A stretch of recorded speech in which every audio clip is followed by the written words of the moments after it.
Hello guys, welcome back to my YouTube channel. This is Mercy Paul. I'm so excited to have you. Today I want to talk about pap smear or pap test. Who should get a pap smear, when and why? Welcome and watch till the end. Don't forget to subscribe and click on the notification bell so that anytime I upload a video you will be notified.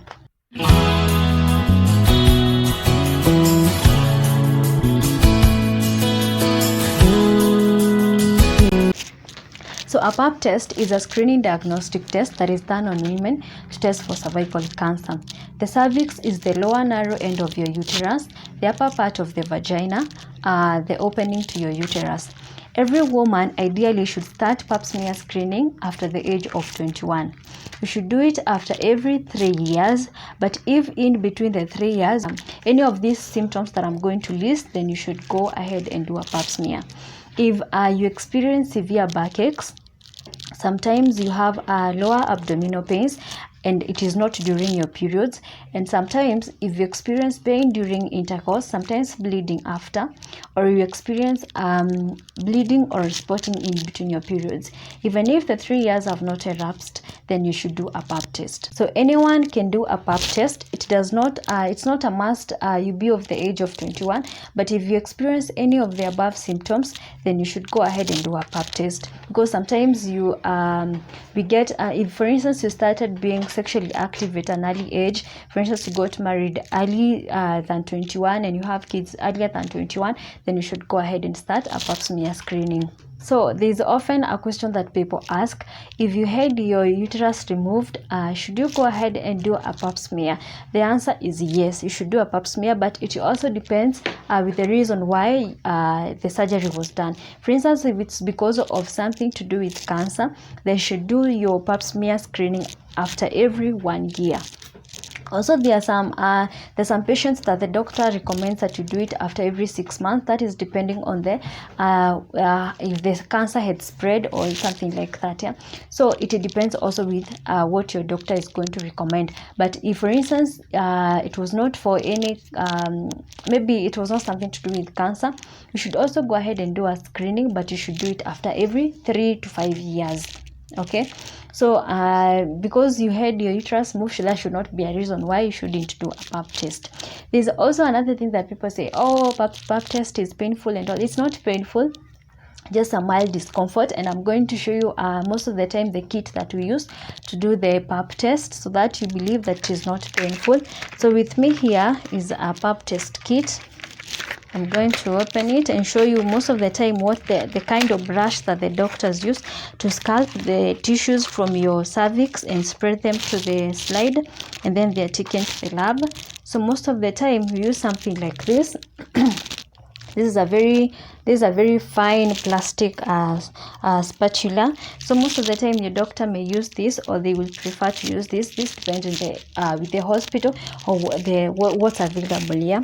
But most of the time this is what we use. So the doctor or your healthcare provider will use this to collect the sample from your cervix and then spread them on this slide, and then they're taken to the lab for testing. All right.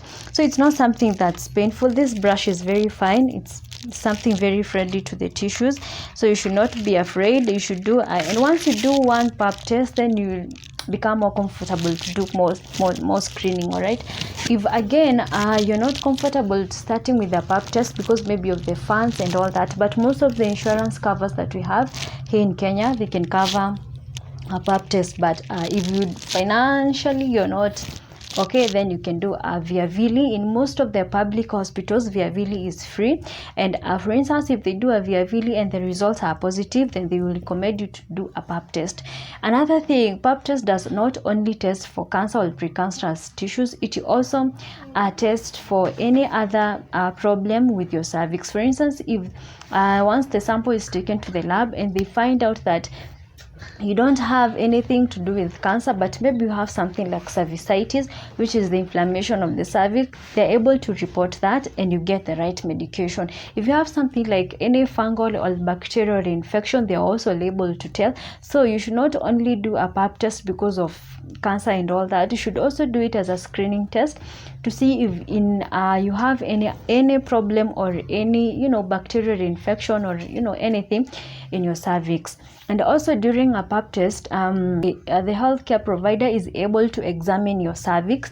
If you have anything abnormal and all that, they are able to tell. This is very important because you're able to know health-wise how your cervix is.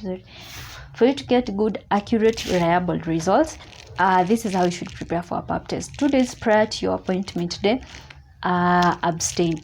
And again, you should not use any spermicidal, don't do douching, pessaries, nothing. All right, don't insert anything up there. Don't use tampons, don't. Again, it should not be during your periods, or you should not be experiencing any bleeding, right? Because sometimes when you have when you're on your periods, they can wash away all your bleeding, they can wash away the cells and the sample. So when we get that sample, it is not reliable for diagnosis, or it could be inadequate for diagnosis. All right, so if you have any questions regarding pap test or anything, just make sure you drop it on the comment. So watch it for my next video. It will be on cervicitis, which is something that most of the people are not familiar with. So make sure you watch, make sure you subscribe and click on the notification bell for you to get that video. Thank you so much guys for watching. See you on my next video next week.